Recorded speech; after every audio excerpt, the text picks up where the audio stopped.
Ang ikaduhang sulat ni Pablo alang sa mga taga-Tesalonika. Ikaduhang Tesalonika, Kapitulo 1.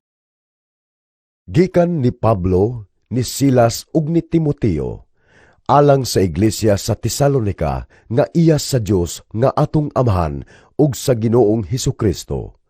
Ang Dios nga Amahan ug ang Ginoong Hesukristo maghatag kaninyo sa grasya ug kalinaw. Mga igsuon, kinahanglan nga sa tanang panahon, magpasalamat kami sa Dios tungod kaninyo. Angay gayod nga buhaton namo kini, kay ang inyong pagtuo nagtubo man pag-ayo, ug misamot usab kahugot ang inyong paghigugmaay. Busa kamo, gipasigarbo namo sa kaiglesiyahan sa Dios, tungod sa inyong paglahutay ug pagtuo, taliwala sa tanang paglutos ug mga pag-antos.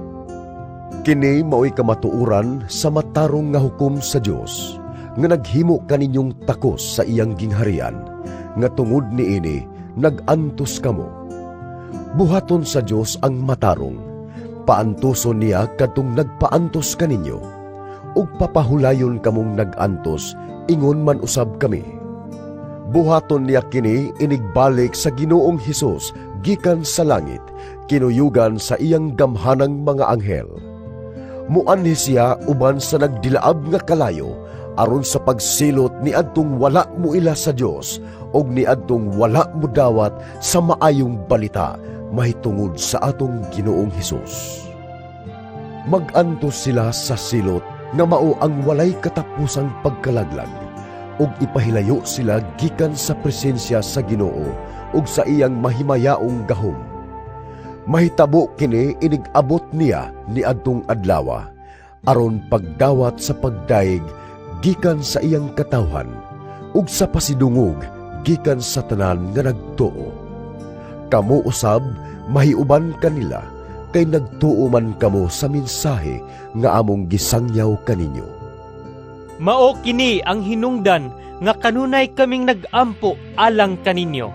Nangamuyo kami sa atong Dios nga himuon kamo niyang takos sa iyang pagtawag kaninyo. Hinaot unta nga pinaagi sa iyang gahom, ihatag niya ang tanang maayo nga inyong gipangandoy, ug magbuhat kamo tungod sa inyong pagtuo.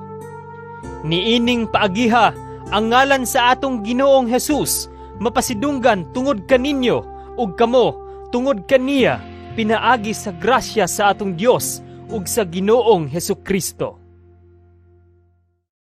Ikaduhang Tesalonika, Kapitulo 2. Mahitungod sa pag-anhi sa atong Ginoong Hesukristo ug sa atong pagkatigom aron makig-uban kaniya, naghangyo ako kaninyo mga igsuon. Ayaw dayon kamo kataranta ug kabalaka kun makadungog kamo nga ang adlaw sa Ginoo miabot na. Ayaw kinig tuuhi, bisag gipasikad pa kini sa propesiya o sa wali o sa sulat nga kuno gikan kanamo. Ayaw kamo palimbong ni bisan kinsa sa bisan unsang paagi. Kay ang maong adlaw dili mo abot, samtang dili pa mahitabo ang katapusang pag-alsa batok sa Dios ug dili pa mutungha ang taong yawanon nga gitagana alang sa kalaglagan. Supakon niya ang tanan nga gipaka-Dios o gipakabalaan sa tao. Himuon niyang labaw ang iyang kaugalingon kay kanilang tanan.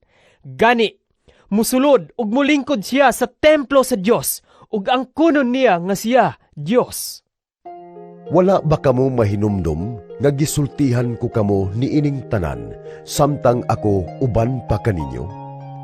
Apan may nagpugong niini aron dili kini mahitabo karon ug nasayod kamo niini. Busa sa panahon nga gitagal, muanhi ang taong yawanon, ang tinaguang gahom sa taong yawanon naglihok na ug madayag lamang kining gahoma kun kini dili napugngan sa nagpugong niini. Unya ang taong yawanon muanhi ug patyon siya sa Ginoong Hesus, pinaagi sa huyop ug sa kasulaw sa iyang pagpadayag.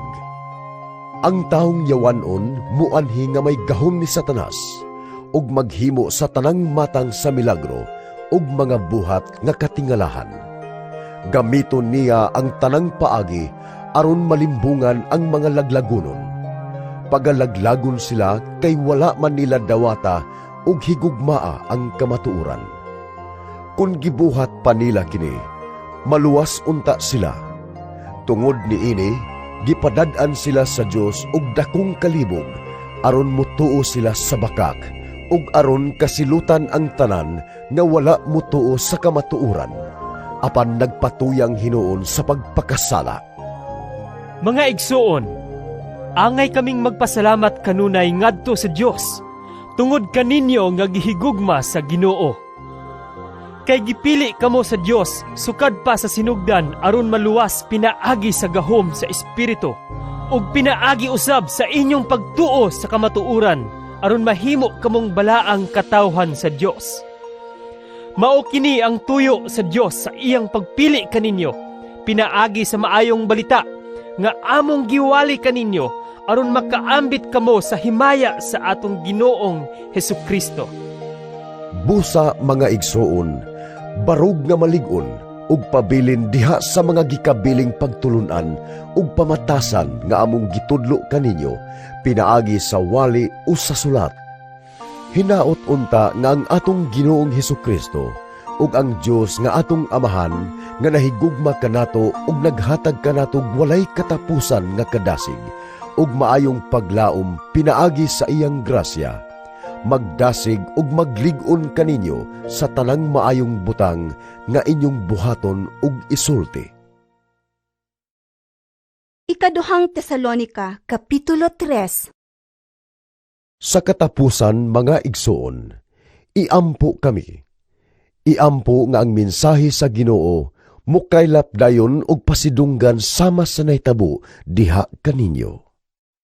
Iampo usab nga ilikay kami sa Dios gikan sa mga bangis ug daotang tao, kay dili man ang tanan may pagtuo, apan kasaligan ang Ginoo. Lig-onon kamo niya ug panalipdan gikan sa daotan. Ug masaligon kami diha sa Ginoo nga kamo nagbuhat og padayon nga magbuhat sa among gisugo kaninyo.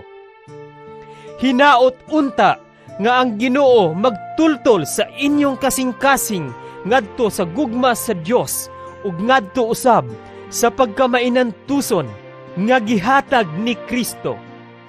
Mga igsuon, sa ngalan sa Ginoong Hesukristo, palayo kamo sa tanang kaigsuonan nga nagtinapulan ug wala magtuman sa mga pagtulunan ug pamatasan nga among gibilin kanila. Kay nahibaluan ninyo nga angay kamong musundog kanamo, wala kami magtinapulan sa diha pa kami uban kaninyo.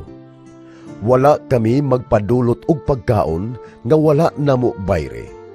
Hinuon, nagbuhat og nagbudlay kami sa adlaw ug gabi, aron dili makahasol kang bisan kinsa kaninyo. Gihimo namo kini dili tungod kay wala kami katungod sa pagpangayog suhol, kundili aron mahimo kami ninyong sumbanan. Kay samtang diha pa kami uban kaninyo, giingnan namo kamo, ayaw pa kan-a ang dili mo trabaho.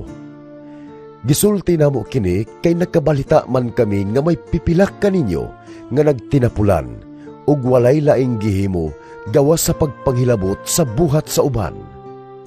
Busa, sa ngalan sa Ginoong Hesukristo, nagsugo kami ug nagpasidaan niining mga tawhana nga kinahanglan nga magpuyo sila nga malinawon ug magtrabaho alang sa ilang kaugalingong panginabuhi. Mga igsuon, ayaw kamo pagtapol sa pagbuhat og maayo. Kung dunay dili musunod sa among gisugo, pinaagi niining sulata. Panidi siya ug ayaw na pagpakig-uban kaniya aron maulaw siya.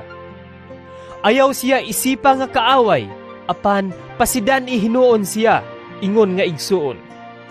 Hinaot unta nga ang Ginoo mismo nga mao ang tuburan sa atong kalinaw, kanunay maghatag kaninyong kalinaw sa tanang paagi.